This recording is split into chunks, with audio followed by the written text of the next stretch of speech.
So March 2021 ended up being the craziest budget month we've ever had. We brought home over $20,000 of income this month, and we even fell for a scam. And today I'm breaking it all down in today's insane budget report video that you don't want to miss. Hey guys, I'm Marissa and welcome back to my channel. Here on my channel we talk about life and money and how you can enjoy life while still being able to accomplish financial goals through the use of a budget. So if that sounds like something interesting to you, then scroll down and hit that subscribe button so you don't miss any new videos. And yes, I share my actual monthly household budget report on YouTube every single month. And before we get into it, I want to let you know that the budget template I will be using is actually one that you can get yourself on my shop, and I will have a link to that in the description box down below so you can check it out. It's an instant download, works in Excel, Google Sheets, all the things, so you can check it out there. So to give you a little bit of info about our family, I'm married to my husband Jacob, and we have a 10-month-old son named Peter, and we live in Portland, Oregon, where we own our home. So without further ado, let's take a look at this insane month of March. So the first section that we have here is our income section. I have Jacob's income and my income individually blocked out. So Jacob works for product marketing. He's a product marketing manager, and he actually started a new job in February. So this has been a nice income increase for us as well. And then I do have a job outside of YouTube and outside of being a mom. I work a whole 5 hours a week for my employer doing some accounting work. So it's very minimal, but I do make a little bit of money from that. So I have that blocked out just for privacy, but I do show you my business income. So that's everything that I do here on YouTube. So this month I paid myself a salary of $5,000. And next we have is other income, which is obviously the largest thing. And I also want to start this by saying that if you're like, Marissa, wow, $21,000, like that's so not relatable of having an income. There were a lot of things that happened this month that we weren't anticipating that was super outside the norm. So this isn't an every month kind of thing. I hope you guys know that. And also I want to acknowledge that like 4 years ago, we were taking home less than $4,000 a month.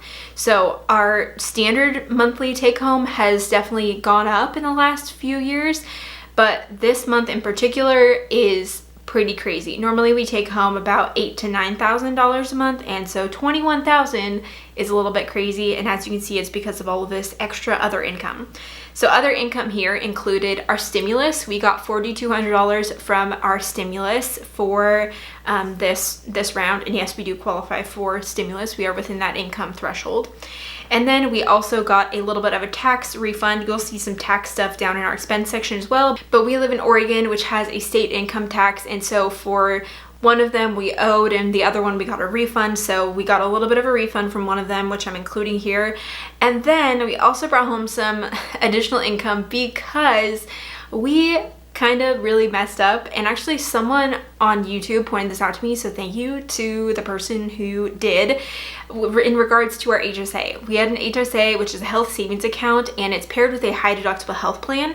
And I learned that we actually overcontributed to it in 2020 and in 2021. So like I said, my husband started a new job in February, and at his old employer, we are on the high deductible health plan, and we actually decided to max it out as soon as possible. And so we took like basically the first few paychecks that he had with his old employer and maxed out the HSA that we could contribute. And then we switched to a PPO option with his new job because there was no high deductible health plan option. And because of that, we then overcontributed. We ended up overcontributing to the HSA because we were no longer on a high deductible health plan. So all that being said, we had to fill out some paperwork, do this whole runaround thing, and adjust what we overcontributed to. So it was this whole fiasco, but therefore the money that we received this month was money that was just sitting in our HSA that we had to basically take back because we had overcontributed to it. So thank you to the person who made a comment. That really did save me, so thank you. But yeah, so that's why we have all of this extra income this month. Is pretty insane. We had over $11,700 of other income this month for a total income of $21,566 this month, which is crazy. And now to show you where every single dollar was spent. We use a zero-based budget, which means all of our income equals all of our money out, and that includes spending and savings items. So let's get into the spending. The First thing that we have here is our tithe. So we are Christians and we believe in giving to our church and other organizations. So the first thing that you'll see here is our tithe, and we give 10%. So we gave $21.60. Next we have is African New Life. We sponsored 2 children in Rwanda through African New Life, and that was $78 this month. And then we also support an additional missions organization for $40. Next we have is our mortgage line item. Like I said, we are homeowners. We actually just refinanced our mortgage in March, and because of that, we actually don't have a mortgage payment due until May. So the month of March, we didn't have to pay anything. So we will have that due here in next month. Next we have is our HOA. So we do have a homeowners association with where we live, so that's $121.46. And then we have water and sewer, which was $88.58, and natural gas, which is what we use for heat, and that was $66.29. Trash we pay every other month, so this month was not a trash month. Then we have electric at $49.53. We use energy efficient everything. All of our bulbs are energy efficient, and I think that's why we're able to keep it so low, so $49.53. Internet was $15.61 because it's a lot lower this month because we ended up changing our internet plan thing, and I kind of overpaid last month, so this is what our new month balance was, but it should be around, I think, $50 each month. Next we have is phones. For my cell phone and Jacob's cell phone, it was $109.59, and then very similar for car insurance was $109.64 for both of our cars. Next we have is life insurance. We have a life insurance policy on myself and my husband Jacob, and that's $52.89 for term life insurance. Next we have is groceries, and we came in like right at where we should be for groceries. We budget $350 and we actually spent $348.21. I don't know about you guys, but I've definitely noticed the price of groceries going up. We always do grocery pickup, but I just feel like the prices of things have been going up. So we used to spend more like $300, but that's definitely had to go up a little bit. So $350 is what we try and stick to for our family. And then eating out. We did not do so great on eating out. We budgeted $100 and we spent $207.60, which is a lot. So I don't know why we were going crazy with the eating out. You know, I think it's just like the pandemic long haul situation, and last spring we weren't doing eating out because we were so like isolated and locked down. It was like, what happened if we ate out? So we didn't do any of that, but now we've been getting a lot of takeout, and that's kind of what we look forward to in this pandemic situation, is like getting to have takeout. So not great. We really went over budget, and we need to be a lot better at that. That was really bad. Next we have is gas.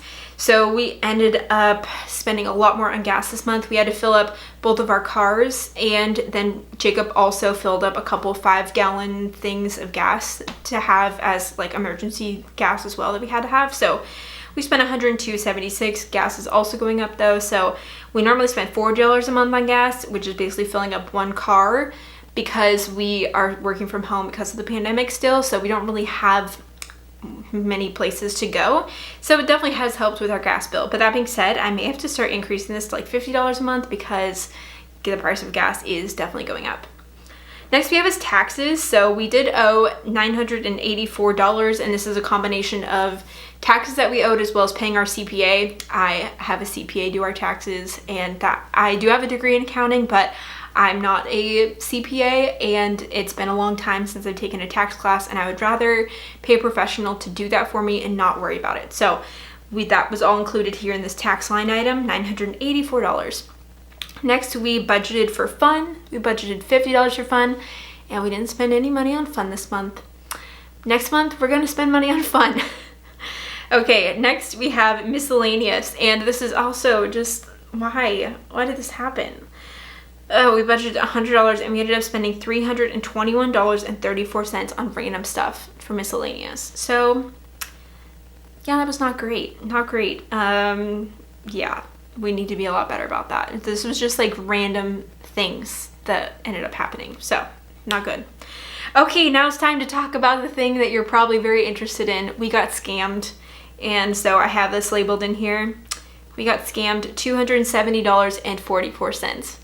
I won't share the full story, but basically Jacob was trying to buy something that he couldn't find for such a long time, and then he found it on this website which seemed legit, and so he bought it, and it was weird to begin with because they wouldn't accept payment through like regular payment options, which is like red flag number one. And so we had to pay through like a cash app. And then they were texting him all about it. And like the texting didn't make sense. And why would a company be texting you anyway? And then the final red flag that we saw that we were like, this is totally a scam, was that then he got a text from like the shipper, which was like a random shipping company that we've never heard of, who said that he needed to pay insurance, and which was going to be more than the cost of the product itself for the shipping, even though it made no sense. And he was like, no, I'm not doing that. Anyway, it all ended up totally being a scam, and we have been unable to get our money back. So if something sounds like it's too good to be true, it's too good to be true. And I feel bad because Jacob felt so bad about this because, again, like, we're super conscious of our finances, and we literally got scammed out of $270. So these people try and make things look so legit, and it's not. So if you feel uneasy about it, if there's a little red flag, it's probably a red flag. It's probably too good to be true, and just look out for yourself. So Jacob felt so bad, and I've just had to, like, I've been reiterating to him that, like, everyone does dumb things, and I'm grateful that we've been really mindful of our finances over the last almost 6 years that we've been married, and we haven't done like dumb things with money, I don't really think. And so to spend $270 on a literal scam that, like, we didn't even receive like the product that we ordered, yeah, it is what it is, and we'll just accept that. But yeah, we definitely got scammed, and that was unfortunate. Let me know in the comments below if you've ever been scammed so that you can help us to not feel as bad that we got scammed. And also, I will say that I feel like we can laugh about it because it's like, it is what it is, it happened. But I will tell you that if this would have happened to us like 3 years ago, 4 years ago, when we were definitely not making as much income and we were working on paying off debt and doing those sorts of things, like, this would have honestly brought me to tears because $270 is a lot of money. So I don't want to laugh it off being like, oh yeah, $270, like, it is what it is. But like, that would have made me so nauseous a few years ago. And while it obviously is not great, it's kind of this like, you live and you learn kind of thing. So I hope that makes sense. Okay, moving on to the next thing. Let's get away from the scam, be done with that. Next thing we have is Peter. We put $50 a month into a brokerage account that we plan to give to Peter, our son, when he is older. We'd love to be able to help him with a car and like a wedding, a down payment on a house. So we've just been saving $50 a month to be able to gift him these things later in life. And then we have college. We put $200 a month into Peter's 529 college savings plan. So that is our total money that has gone out from us this month, was $5,375.94 that went elsewhere. And so now to show you all of our sinking funds and the things that we're saving, because I love this part. I love being able to save money, and this is the money that sits in our bank account then. So we have first our emergency fund. We have been building back up our emergency fund to be closer to 6 months of expenses. We previously had $25,000 in our emergency fund. I ended up taking money out and it obviously went down, but I think we're actually going to now stick to a goal of having $20,000 in there, because I think that just for us personally, 25 seemed like it was a bit high. And also now that we've refinanced our mortgage, our monthly payment is lower. So now I have less to account for in our like monthly expenses to be able to figure out what our emergency fund should be. So we actually have now funded the rest of our emergency fund at $20,000, which is exciting. Okay, next we have is Jacob. Jacob gets $150 of personal spending money each month. And this is money that he can do whatever he wants with it. And actually with the scam part, he had used his personal money for the scam, but then I just felt so bad that he got scammed out of $270 of his personal money. So I just included it in the household budget because I felt bad. So anyway, he spent $155 this month, so he now has $235. I get $100 of personal spending, and the reason why I have less is because I just don't spend as much money and I just don't find it as necessary, where Jacob really enjoys that. So I have it's not like oh, my husband gets more money than I do, but it's just that I don't really care as much. So I get $100 and I spent $42, so I now have $717 in my personal spending fund. Next we have is extra giving. We put $50 a month into an extra giving fund, which allows us to say yes to additional giving opportunities. And this month we actually gave $15 to something, so we ended with $111.40. Then we have gifts, and we put $50 this month into the gifts fund, and we actually ended up spending $172. I have friends who were having a baby shower and a couple other random gift things, so we actually are negative in this fund, negative $50.40. The way that I have all of our sinking funds set up is I just take the grand total of all of our sinking funds and have that amount in one bank account, and then I'm able to use my budget spreadsheet to see how much is in each fund. So therefore I don't have a bank account that's like in a negative balance. So next we have is vacation, and I budgeted to put $400, and I actually didn't put anything into it because you'll see some things that we like had to adjust for because we ended up spending so much more in miscellaneous and on the scam and stuff.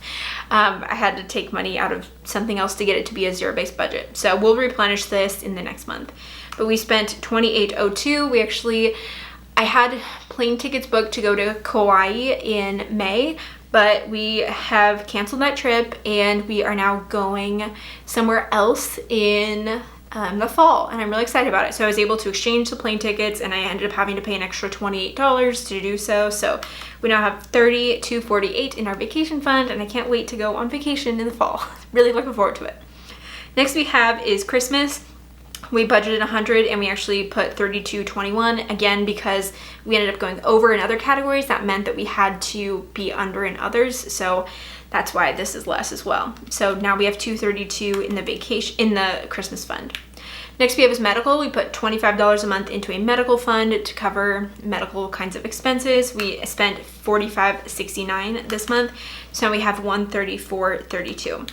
Next we have is car maintenance, and this covers any sort of maintenance items on the car, obviously, and that is now at $176.71.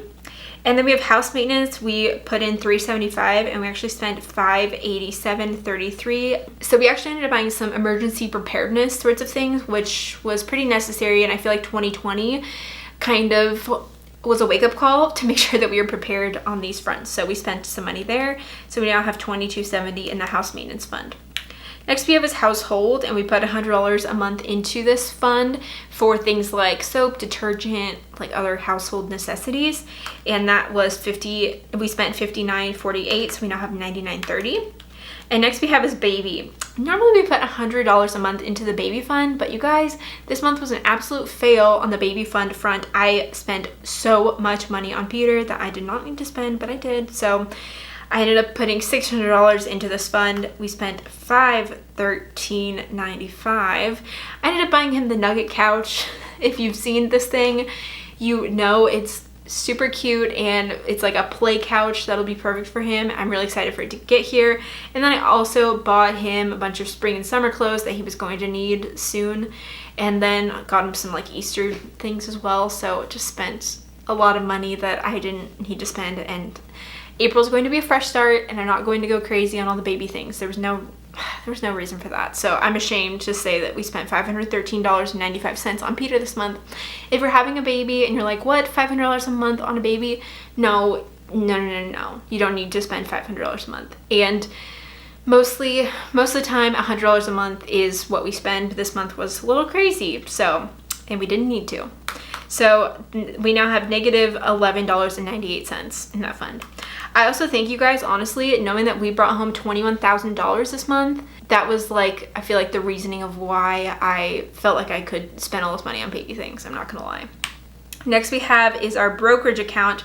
So I'm actually going to do a video talking about our financial goals now, because if you've been watching for a while, then you know that we've talked about a big financial goal is paying down our mortgage balance, and we wanted to get out of PMI, which you guys will see here. I'm going to share our net worth update, and you'll see how close we are on that front. So therefore, we're trying to figure out what we want to do next, and I think that we are just going to put money into a brokerage investment account and see how it goes. And I'll talk about all of this in an upcoming video, so stay tuned for that, of our financial goal changing and what we're planning to do now. But we are not planning to put extra money to our mortgage right now, and instead we are putting extra money into a brokerage investment account. So this month we put $8,500 over into that account and have that funded. So next we have is refinance. Like I said, we refinanced in the month of March, and so it had an upfront cost. So that was finishing that. So we spent a little over $3,200 on the refinance, but therefore we don't have to pay our mortgage for 2 months. And it ended up coming out that we got like $1,500 out of the deal from refinancing, and we have a lower rate going forward. So we did the refinance. All that to be said, the big things that we spent money on this month because of our large income this month was finishing the emergency fund. That was a huge goal, and like glad to be done with that now going forward. And then also the brokerage account investing. So we saved basically all of this extra money that we received from stimulus and the HSA situation, tax refund, all the things went towards saving sorts of goals. So as a total, you can see here we have $21,566, and this check here shows that the difference should be 0, which means we have a zero-based budget here, and everything was accounted for in our budget. So next I want to show you our net worth update, which was also a really big month for us as well. So let's get into it. So your net worth is made up of your assets, or the things you own, minus your liabilities, or the things that you owe. So the first thing that we have here is our retirement accounts. We ended the month with over $94,000 in retirement specific accounts, which includes Roth IRAs and 401ks. So that has been a great number, and hopefully we'll hit 100,000 pretty soon here in our retirement accounts. Then we have our house. You guys, the housing market has been so crazy, and I have just been going off of what Zillow says our house is worth, which I know isn't the best indicator, but it's something. But so Zillow has shown that our house went up $10,000 in the last month to now be $499,000, which is crazy because we bought it in September of 2019 for $428,000. So it's definitely seen a lot of appreciation here. Next we have is our emergency fund, which is now up to $20,000. And then we have this new line item, which is a tax savings fund. So I set aside money for taxes related to my self-employment business. So we now have that added in here as well. So $10,000 is going to hold for taxes, and yeah, we'll have to pay it over at some point. Next we have is extra cash sinking funds, which was $7,100. That's the total of all of our sinking funds. And then we have Peter's 529, which is at $23.56.